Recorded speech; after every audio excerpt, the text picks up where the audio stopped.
Hello everyone, welcome to Codex Lab Technologies and my YouTube channel.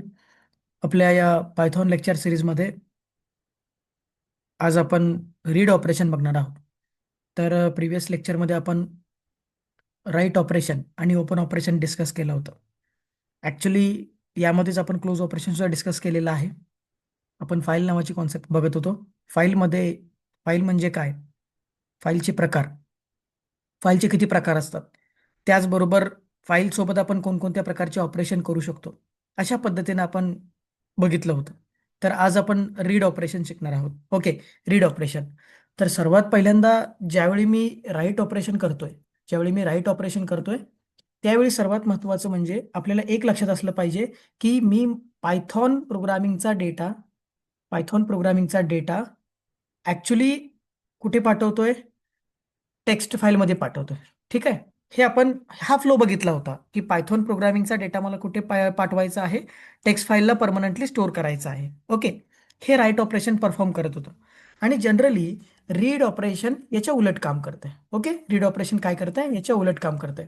आता read ऑपरेशनमध्ये आपण काय शिकतोय बघा, की टेक्स्ट फाईलमध्ये माझा डेटा आहे जो परमनंटली स्टोअर आहे. ओके, टेक्स्ट फाईलमध्ये डेटा आहे जो परमनंटली स्टोअर आहे. तो जर मला पायथॉन प्रोग्रामिंगमध्ये बघायचा असेल तर मी काय यूज करणार आहे, रीड ऑपरेशन यूज करणार आहे. Okay, so first one, text file मधला डेटा मला कुठे बघायचा आहे, पायथॉन प्रोग्रामिंग मध्ये बघायचं आहे. कुठे बघायचं आहे, पायथॉन प्रोग्रामिंग मध्ये बघायचं आहे. सो मी इथे काय यूज करणार आहे, रीड ऑपरेशन यूज करणार आहे. That is the difference between write operation and read operation. Write ऑपरेशनमध्ये डेटा प्रोग्रामिंग इंटरफेसमधून टेक्स्ट फाईलमध्ये जातो आणि रीड ऑपरेशनमध्ये डेटा टेक्स्ट फाईलमधून कुठे येतो, प्रोग्रामिंग इंटरफेसमध्ये येतो. ओके, तर अशा पद्धतीने याचं वर्किंग असतं. तर आता पुढे बघूया की हे काम कसं करतंय. जर मला रीड ऑपरेशन परफॉर्म करायचं असेल तर सर्वात महत्त्वाचं म्हणजे मला इथे रीड नावाची मेथड किंवा त्याला आपण फंक्शन असं म्हणतोय, रीड नावाचं फंक्शन वापरणं गरजेचं आहे. सो आता ह्याचा जो सिंटॅक्स आहे तो आपण पहिल्यांदा डिस्कस करूया की कशा पद्धतीने रीड ऑपरेशन परफॉर्म केलं जातं. सो सर्वात पहिल्यांदा आपल्याला काय करायचं आहे, एक फाईलसाठी मला व्हेरिएबल घ्यायचं आहे. आता जनरली आपण फाईलसाठी व्हेरिएबल घेतलेला आहे. कालच्या लेक्चरमध्ये आपण बघितलंय की आपण फाईलसाठी एक व्हेरिएबल घेतो. देन इथे मी काय वापरलंय, open in a bracket open in a bracket your file name file name comma file name comma mode. ठीक आहे. मला पहिली इथं पण दोन पॅरामीटर आहेत जसं राईट ऑपरेशनमध्ये आपण वापरलेलं आहे. पहिलं पॅरामीटर आहे फाईल नेम, दुसरं पॅरामीटर आहे मोड. सो आता इथे सगळ्यात महत्त्वाचं म्हणजे जर तुम्ही इथे मी मोड घेतलेला आहे बघा, जर तुम्ही मोड घेतला तर ठीक आहे, आणि जर तुम्ही मोड नाही घेतला तर तो बाय डिफॉल्ट रीड मोड असतो. ठीक आहे. तर काल इथे आपण एक्झाम्पलमध्ये बघितलं होतं बघा, याचं एक्झाम्पल जर बघितलं, एक्झाम्पलमध्ये बघितलं, मी F1 नावाचं इथे काय घेतलेलं आहे, फाईलसाठी व्हेरिएबल घेतलेलं आहे. सो आता इथे मी फाईल ओपन करतोय. ओपन, त्याच्यामध्ये मी दोन पॅरामीटर पास केलेत. पहिल्यांदा टेक्स्ट फाईलचं नाव आपण काल घेतलं होतं abc.txt. ठीक आहे, abc.txt. देन याच्यामध्ये मी डब्ल्यू मोड काल घेतला होता. ठीक आहे, प्रिव्हियस लेक्चरमध्ये आपण इथे डब्ल्यू मोड घेतला होता. जर मला राईट ऑपरेशन परफॉर्म करायचं असेल तर मी इथे डब्ल्यू मोड घेणार आहे. ओके, जर मला रीड ऑपरेशन परफॉर्म करायचं असेल तर माझा मोड चेंज होणार आहे. Okay, simple. इथं मी काय घेतलंय, रीड मोड घेतलेला आहे. जर मला रीड ऑपरेशन परफॉर्म करायचं तर मी आर नावाचा रीड मोड इथे घेतलेला आहे. आर, रीड आणि अपेंड असे तीन मोड आहेत. तर आता आपण यामध्ये आर नावाचा मोड आपण इथे मेन्शन केलेला आहे. जर तुम्ही इथे फॉर एक्झाम्पल मोडच घेतला नाही, लक्षात घ्या, जर आपण इथे मोडच घेतला नाही तर बाय डिफॉल्ट फाईल हँडलिंगमध्ये आपला मोड हा रीडच असतो. ठीक आहे, रीड ओनली मोड असतो. एवढे एक आपल्याला लक्षात ठेवायचं आहे. तर कॉमा इथे मी काय घेतलं, आर नावाचा मोड घेतलेला आहे. प्रिव्हियस लेक्चरसारखं सेम सिंटॅक्स आहे. सर्वात पहिल्यांदा मला फाईलचं व्हेरिएबल डिक्लेअर करायचं आहे. देन ती फाईल ओपन करायची आहे. त्यानंतर फाईलचं नाव द्यायचं आहे आणि ते शेवटी काय द्यायचं आहे, मोड द्यायचा आहे. तर आता इथे महत्त्वाची गोष्ट म्हणजे जर तुमच्याकडे फाईल अवेलेबल नसेल तर फाईल नॉट फाउंडचा इथे एरर तुम्हाला शो होणार आहे. ही तुम्हाला काळजी घेणं खूप गरजेचं आहे.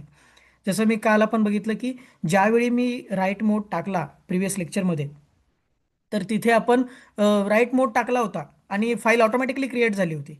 तर यामध्ये हाच इश्यू आहे, की इश्यू म्हणण्यापेक्षा यामध्ये एक अशी सिच्युएशन आहे की ज्यावेळी तुम्ही राईट मोड घेताय, बघा मी काय म्हणतोय, ज्यावेळी तुम्ही राईट मोड घेताय त्यावेळी ऑटोमॅटिकली फाईल क्रिएट केली जाते. पण ज्यावेळी तुम्ही रीड मोड घेताय त्यावेळी इथे ऑटोमॅटिकली फाईल क्रिएट केली जात नाही. तुमची फाईल अस्तित्वात असणं गरजेचं आहे. ओके, तुमची फाईल अस्तित्वात असणं गरजेचं आहे, अदरवाईज तुम्हाला एरर येणार आहे. म्हणजे ऑलरेडी माझी फाईल एक्झिस्ट पाहिजे तर तुम्हाला रीड ऑपरेशन परफॉर्म करता येईल. आणि राईट ऑपरेशनमध्ये कसं असतं की जर तुमची फाईल नसेल तर it's okay, not an issue, automatically file create केली जाईल. ही एबीसी टेक्स्ट नावाची फाईल ऑटोमॅटिकली क्रिएट केली जाईल. कोणत्या केसमध्ये? राईट मोडच्या केसमध्ये. आणि जर रीड मोड असेल तर तुम्हाला ही एबीसी टेक्स्ट नावाची फाईल ऑलरेडी 100% तुम्हाला तयार करणं अगोदर गरजेचं आहे. ठीक आहे, तर अशा पद्धतीने याचं काम केलं जातं. आता पुढं बघूया प्रॅक्टिकली हे कसं काम करतंय. तर सर्वात पहिल्यांदा इथे माझ्या फोल्डरमध्ये मी येतो. आपण काल इथे प्रॅक्टिकल केलं होतं बघा. या प्रॅक्टिकल केल्यानंतर इथे मी दोन माझ्याकडे फाईल्स आहेत. पहिलं म्हणजे फाईल ऑपरेशन नावाने मी इथे फाईल तयार केलेली आहे, पायथॉन फाईल. आणि एबीसी नावाची माझी टेक्स्ट फाईल आहे. आता ऑलरेडी मी एबीसी टेक्स्ट ओपन करतो. याच्यामध्ये मी काहीतरी डेटा लिहिला आहे बघा. ठीक आहे, माझं नाव लिहिलेलं आहे, ॲड्रेस अँड एज, असे मी तीन गोष्टी इथं लिहिलेल्या आहेत. ठीक आहे, ऑलरेडी लिहून ठेवलेत. ऑलरेडी नोटपॅडमध्ये मी एंट्री केलेली आहे manually.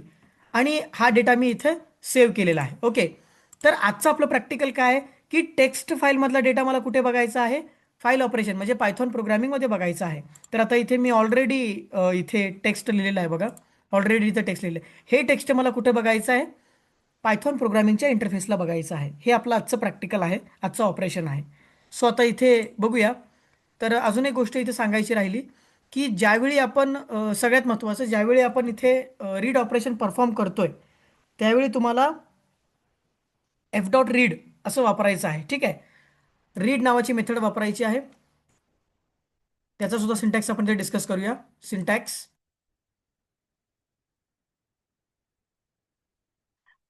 File variable name, file variable name, file variable name equal to, sorry, dot dot read. Okay, dot read in bracket value. अशा प्रकारे आपण फाईल एक्झिक्यूट करतो.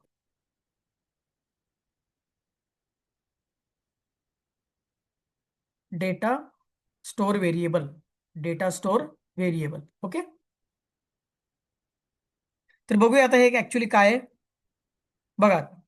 तर सर्वात पहिल्यांदा मी इथे काय केले बघा, data store variable equal to file variable name dot read. आता इथे काय करायचंय मला, जर मला रीड ऑपरेशन वापरायचं असेल तर तुम्ही जे फाईल व्हेरिएबल घेतलेलं आहे त्याने मला काय करायचं आहे, रीड नावाची मेथड वापरायची आहे. इथं मी काय वापरलं होतं काल?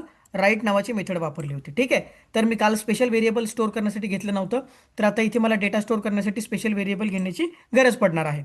तर सर्वात पहिल्यांदा मी इथे रीड व्हेरिएबल घेतलेलं, रीड नावाची मेथड घेतलेली आहे बघा. आता इथे रीड नावाची मेथड घेतलेली आहे आणि या रीड नावाच्या मेथडमध्ये मी व्हॅल्यू पास केलेली आहे. आता ही व्हॅल्यू म्हणजे काय हे सर्वात महत्त्वाचं आहे. व्हॅल्यू म्हणजे जर तुम्हाला टेक्स्ट फाईलमधील स्पेसिफिक कॅरेक्टर डिस्प्ले करायचे असतील, स्पेसिफिक कॅरेक्टर डिस्प्ले करायचे असतील तर आपण काय वापरतो? व्हॅल्यू नावाचं एक व्हॅल्यू नावाचं व्हॅल्यू पास करत असतो, व्हॅल्यू नावाचं पॅरामीटर पास करत असतो. हे इट्स ऑप्शनल आहे. जर तुम्ही हे ब्लँक सोडलं तर सगळा फाईलमधला डेटा दिसणार आहे. आणि जर तुम्ही इथं काही व्हॅल्यू मेन्शन केलीत तर डायरेक्टली काय होणार आहे, तेवढेच कॅरेक्टर तुम्हाला दिसणार आहेत. फॉर एक्झाम्पल तुम्ही इथं व्हॅल्यू 5 दिली, इथे दिली 5, स्टार्टिंग पासून 5 कॅरेक्टर शो होतील. ठीक आहे, स्टार्टिंग पासून 5 कॅरेक्टर इथे शो होणार आहे. फॉर एक्झाम्पल बघा, आता इथे एबीसी टेक्स्ट नावाची फाईल मी ओपन केली. तिथे जर मी व्हॅल्यू 5 दिली असेल तर 1 2 3 4 आणि हा स्पेस, स्पेस पण यामध्ये कॅल्क्युलेट केला जाईल. एवढे 5 कॅरेक्टर आपल्याला दिसणार आहेत. ठीक आहे, तर आता हे महत्त्वाचं आहे की मला एक डेटा स्टोअर करण्यासाठी एक व्हेरिएबल घ्यावं लागतं आणि त्याच्यामध्ये मला हे सगळं रीडचं ऑपरेशन लिहावं लागतं. तर आता याचं एक्झाम्पल बघूया. एक्झाम्पल कसं असणार आहे, एक्झाम्पल बघूया. डेटा स्टोअर व्हेरिएबल घेतलं मी यस नावाने आणि F1 हे माझं व्हेरिएबल आहे फाईलचं. Okay, F1 dot read completed. ठीक आहे, तर अशा पद्धतीने मी काय करतोय, हे एक्झाम्पल रन करतोय. तर आता मला जनरली मी ज्यावेळी मी प्रिंट यस करेन, प्रिंट यस करेन, त्यावेळी ऑटोमॅटिकली तो डेटा, तो जो डेटा आहे सगळा फाईलमधला, तो ऑटोमॅटिकली मला पायथॉन प्रोग्रामिंगच्या इंटरफेसमध्ये ऑटोमॅटिकली दिसणार आहे. तर आता फॉर एक्झाम्पल इथे मी समजा लिहिलं 7, तर मला फक्त यामधले त्या फाईलमधले, होल फाईलमधले, पूर्ण फाईलमधले फक्त 7 कॅरेक्टर इथं मला शो होणार आहेत. ठीक आहे, तर अशा पद्धतीने याचं काम चालतं. तर आता लगेच आपण बघूया की हे कसं काम करतंय. मी फाईल ओपन करतो. पायथॉनचं जे आपलं सेटअप आहे ते आता इथे आपण ओपन करूया. ओके, इथे मी पायथॉनचं सेटअप ओपन केलेलं आहे. आता जी आपली प्रिव्हियस लेक्चरमध्ये जी मी फाईल बनवली होती फाईल ऑपरेशन, ती इथे ओपन करूया. डेस्कटॉपवरती आलो. फाईल ऑपरेशन्स नावाचा फोल्डर आहे. फाईल ऑपरेशन्स नावाचा फोल्डर आहे, तो मी आता इथे ओपन करतोय बघा. File operations,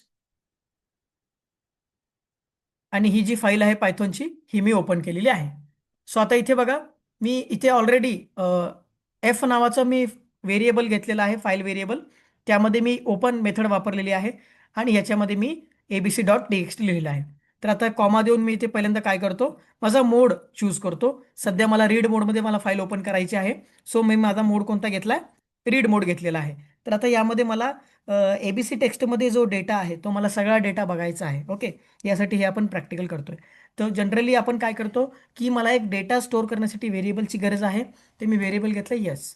yes equal to F dot F. आता हे एफ काय आहे, एफ माझं फाईल व्हेरिएबल आहे.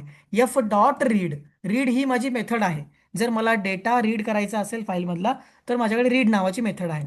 रीड इन ब्रॅकेट, जर तुम्ही ब्रॅकेट ब्लँक सोडलं तर लक्षात ठेवा आपल्याला काय होतंय, संपूर्ण जो टेक्स्ट फाईल मधला डेटा आहे तो तुम्हाला इथे दिसतोय. आणि जर तुम्ही कॅरेक्टर पास केले, व्हॅल्यू पास केली, तर तुम्हाला तेवढ्याच व्हॅल्यू तुम्हाला इथे शो होतील. ठीक आहे, तर जनरली मी इथे काय करतोय, print in a bracket yes. Yes मध्ये मी माझा डेटा स्टोअर केलेला आहे आणि इथं प्रिंट केलेला आहे. तर आता याचं प्रोग्रामिंगचं आउटपुट कसं येते बघूया. प्रोग्राम मी रन केलाय बघा. Okay, perfect. जे नोटपॅडमध्ये मी लिहिलं होतं ते आहे असं सगळं इथे प्रिंट झालेलं आहे. ठीक आहे, आता जर मला स्पेसिफिक कॅरेक्टर प्रिंट करायचे असतील तर मला काय करावं लागेल, यामध्ये मला व्हॅल्यू पास करावी लागेल. फॉर एक्झाम्पल मी इथे लिहिले 15. ठीक आहे, तर मला पहिल्यापासून स्टार्टिंगपासून मला 15 कॅरेक्टर हवे आहेत. तर इथे मी सेव्ह केला कोड, अगेन रन केलेला आहे प्रोग्राम. ठीक आहे, बघा इथं 15 कॅरेक्टर शो झालेत. 1 2 3 4 स्पेस 5 6 परत स्पेस 7 8 9 10 11 12 13 14 15. ओके, अशा पद्धतीने हे काय झाले, कॅरेक्टर शो झालेले आहेत. ठीक आहे, तर तुम्ही जेवढे व्हॅल्यूज द्याल तेवढे व्हॅल्यूज इथं प्रिंट ऑटोमॅटिकली होणार आहे. ओके, तर सेव्ह केला कोड, अगेन रन केला. बघा इथे ऑटोमॅटिकली नेम आणि तो एक स्पेस आहे तो इथे प्रिंट झालेला आहे. तर अशा पद्धतीने आपण रीड ऑपरेशन परफॉर्म करू शकतो. याच्यामध्ये आज आपला फाईल नावाची कॉन्सेप्ट इथे संपलेली आहे. फाईल नावाची कॉन्सेप्टमध्ये मी परत एकदा रिपीट करतो बघा. फाईल म्हणजे काय असतं की फाईल म्हणजे एक सेट ऑफ कॅरेक्टर्स असतात. फाईलचे दोन प्रकार पडतात. त्यातला पहिला प्रकार आहे टेक्स्ट फाईल, दुसरा आहे बायनरी फाईल्स. ओके, बायनरीमध्ये तुमचे ऑडिओ फाईल्स येतात, व्हिडिओ फाईल्स येतात. त्याचबरोबर याच्यामध्ये 4 ऑपरेशन आपल्याला परफॉर्म करावे लागतात.